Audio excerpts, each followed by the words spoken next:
What's up, peoples? It's Gendo here, and welcome back to the Toffee Takeover. As always, if you are still enjoying the series, please do go and drop it a like. And today, we got ourselves a second round knockout matchup versus Sporting Lisbon in the Europa League. But of course, before we get to that, gotta go over how we've been faring in the Premier League thus far. We got 8 matches left to go. How's it all going to roll out looking down the stretch? And since last episode, we've only played 2 matches of consequence, both being in the league. We followed up that match versus Villarreal by then taking on Newcastle and coming away 2-1 victors there. We got Gylfi Sigurdsson potting 1, but it was Ross Barkley 4 minutes from time getting the match winner and helping us get all the 3 points on this day, helping us out in the table. But what didn't help us out on the table is then following up with taking on Liverpool, our 4th Merseyside derby this season.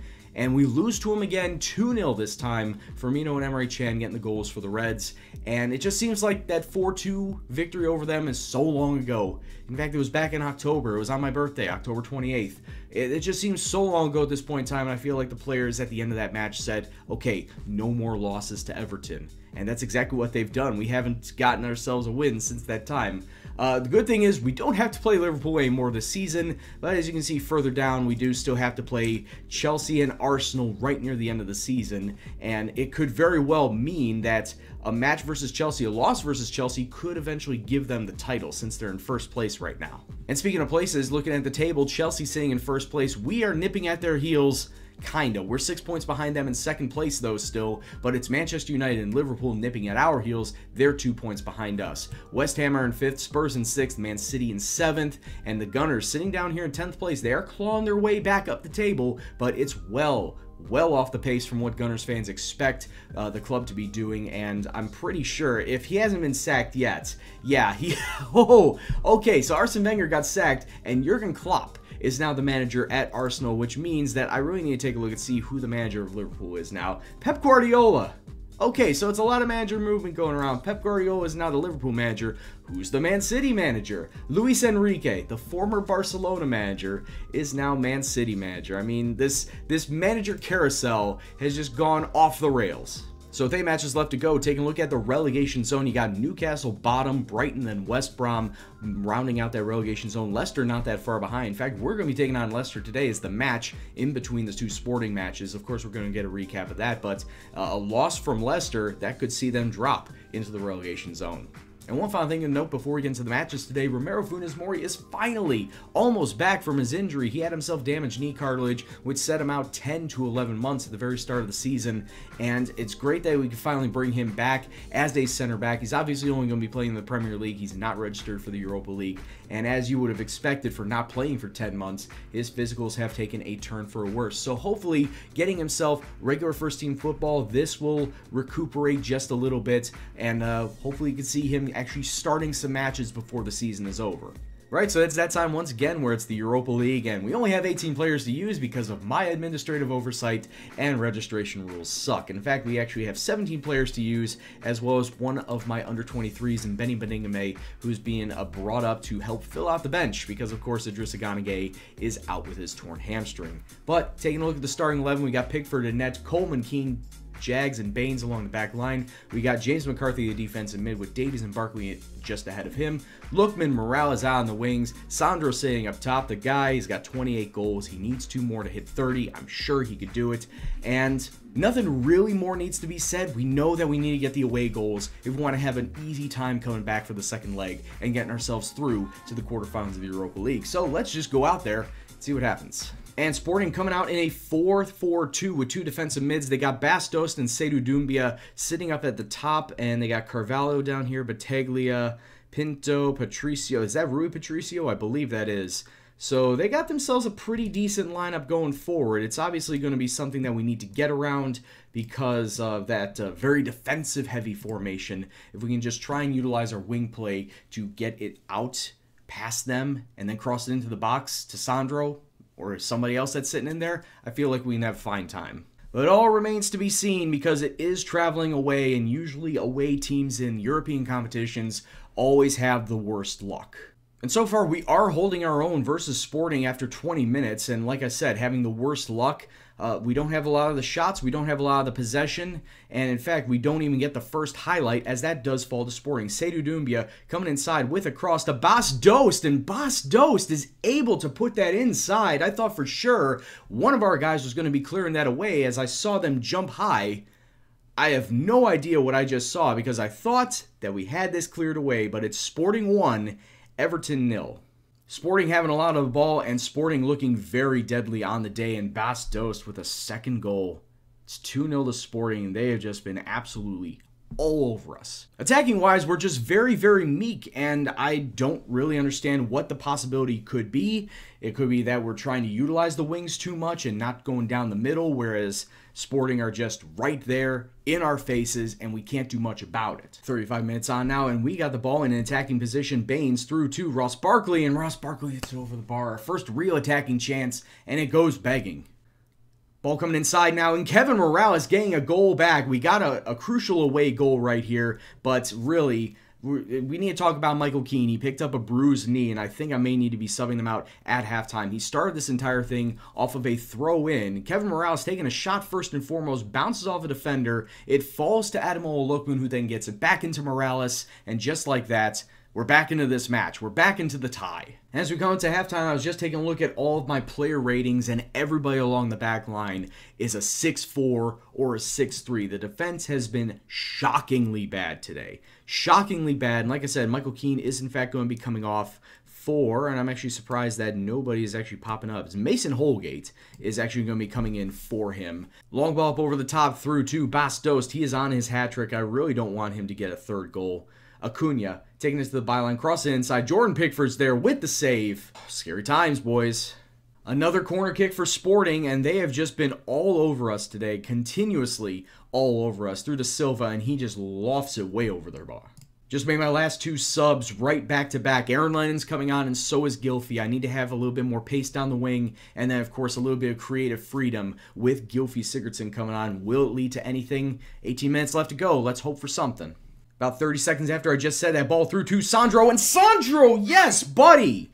Second away goal, making it 2-2 on the day. 17 minutes left to go, and like I said, this is about 20 seconds after I was just talking to you about will it make a difference, and Lookman, Barkley, and Siggy just getting the passes through. That Sporting back line finds Sandro, and he just calmly puts it into the back of the net to level this match. Let's go, boys. Well, I was definitely hoping for a third away goal in this tie, but a tie is what I would have wanted. And a tie with away goals on top of that is even better. A 2-2 draw here at Sporting Lisbon's Park. I don't really know what stadium is, but at the home of the Sporting Lisbon Lions, we got ourselves a draw, and that's basically all we wanted. I'm not going to lie, a draw is probably the best case scenario that I could have had out of this match. Away goals, even better, because that means I could just sit back at home, play a 0-0. Hell, I can even play a 1-1 and still get through to the quarterfinals, but it's the second leg. It's at home. I want to be as offensive as possible and score as many goals as possible, so that's definitely what we're going to be doing. But before we get to that, of course, we got a match versus Leicester to recap, so just a second, let's go take a look at that. And the results are in, and we lost to Leicester. Yeah, by the score of 1-0. Demarai Gray getting the goal in the 77th minute, but it didn't help that Jordan Lukaku got himself a straight red card for a two-footed tackle, so we had to play the entire second half down to 10 men. And believe me when I say, this was going to be a rotation side match to start off with. And when I say a little, I mean a lot. The entire back line was different. Elizondo, Adibas, Dendoncker, Lukaku, Besic was in there, Rooney was in there, Balassi was in there, and I feel like with all this change, it didn't lead to a lot of shots. We obviously had a lot less shots than Leicester, didn't have a lot of shots on target, and when you don't throw shots on target, you don't really have a good chance to win. And that's exactly what happened here, and like I said, didn't help that we were hindered by being down to 10 men in the second half. So, this puts us down into 4th place now. This is such a bad match to watch, and to be honest with you, I've done this before, where I put out fully rotated sides in between Europe matches, and I expect everything to be different every single time I throw it out there, but bad things happen, and bad things have happened here again today. So we gotta just focus on staying top 4 now, because winning the title's out of the question, and now focus on Sporting in the second leg. Can we get past them to the quarterfinals?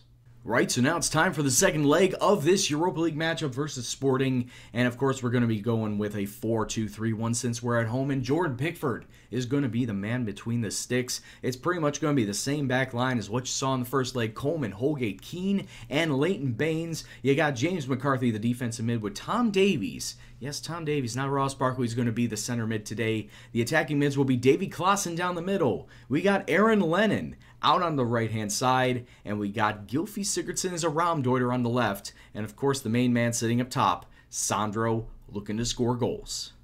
As I said before, this is all about just trying to mitigate damage and hold these guys to a draw if we can't win. Hold them to a draw, 0-0, 1-1, I'm fine with that, because then we'll go through on away goals. Can it be done? I certainly hope to. Now, as I said before, this is all about mitigating any sort of damage that they could potentially lay upon us in this leg. If we can keep it to a draw, if we can't win, I'll be happy with that. 0-0, 1-1, anything to keep our away goals advantage to get ourselves through to the quarterfinals. Not a lot of shots being taken by either side, and we get a free kick for Sporting as they lay it off to Seydou Doumbia at the top of the box. What a tackle from Mason Holgate. Now we can hit these guys on a break. Gylfi Sigurdsson running up the wing, well, attempting to run up the wing. What is going on here, boys? Sigurdsson with a nice tackle. Now we need to hit them on a counterattack. Let's go. Use your pace. Quick tempo, please. Sandro with the ball. In terms of shots, it's been one-sided on the day. Sporting have taken more, but we've had the majority possession. 55% of the ball. I feel like we could be having a lot more chances on nets, but so far no shots on targets. Well, this match is going about as well as you'd expect it to be in the rain, as you can clearly see, just pouring down here at Goodison Park. It's 0-0, and they have had a lot more of the shots than we've had. 6 shots, 3 of them on target. We finally were able to get 1 on target, but also the 55% possession means that we need to do more with the ball at our feet. So that being said, I'm going to tell the boys that I'm not happy. I'm not happy with anybody's performance out there. It's great that we're drawing, though. A 0-0 at this point in time is fine, but we're on edge. It's that nerviness that's going to kill us in the end and potentially lead to a goal being given up. And you know, with about 22 minutes left to go, Ademola Lookman is in fact going to be coming on. Obviously not as a Raumdeuter, but as an inside forward. So I got 1 sub left. I'm going to keep it in my back pocket. We got 22 minutes left to go. So just in case there's an injury, in case there's a red card or anything that could really turn the tide in this match. At this point in time, I don't want to be changing anything tactically as well, formation-wise, because, like I said, it's 0-0, and I don't really want to upset the apple cart at this point in time. I'm going to make my final sub now, and it's going to be Mason Holgate going to be coming out for Phil Jagielka. Corner kick for Sporting as they lip it through. Ball out to Morales. Oh, you need to do better. Take it off. Ooh. Tom Davies, ball lumped over the top, gets it out to Morales. Inside to Davy Klaassen. He's got Sandro in the middle. He's one-on-one with the keeper. He needs to score it, but he doesn't. We do still have the ball, though. Klaassen, what's he going to do with it? He's going to cross it in to Morales, who doesn't have a clear shot, and instead just, And with that stoppage time, oh no, 30 seconds left to go, and the ball is in our court, but Michael Keane just lumping the ball long. That's exactly what I want to see. Just get it out of our area. 15 seconds left. Just clear it out. Basque Dost. Oh, this is one final attack for Sporting. Through to Seydou Doumbia. Takes a shot. It's wide. And then 0-0 draw. I know how crappy it is. I know how crappy 0-0 draws are, especially watching the Football Manager. But on this day, I'm happy to see a 0-0 draw because that means that we are going to be going through to the Europa League quarterfinals. I'm just going to tell the boys, yeah, it wasn't a great match. You should have done better, especially at home. Probably could have gotten a much better result. But nonetheless, we go through on away goals into the quarterfinals of the Europa League, meeting board expectations. So let's go take a look and see who we're going to be facing. So I take a look at the last date of the Europa League, and there's one team already that I don't want to face, and that is Juventus. How Juventus got down here, I have no idea. They must have come third place in their group. That's the only way I can think of it. But outside of that, we got other teams like Hertha Berlin, of course, from our group earlier on, Krasnodar, RB Leipzig, Freiburg, Olympiacos, and Spartak Moscow. I'll be fine with any other team outside of Juventus. So let's just draw all teams and see what happens. And we get Olympiacos. Okay, I think that's a decent tie for us. Everton versus Olympiacos. And with that being said, I'd like to thank you very much for watching today. If you enjoyed it, please do go and drop it a like, share with all your friends, and of course, if you're new to the channel, please do go and subscribe for more FM18 content. If you want to leave a comment below on what you saw today or just in the series as a whole, please go and do so in the box down below. But anyway, guys, I've been Gendo, and you have been awesome, and I'll see you next time. Take care, and peace out.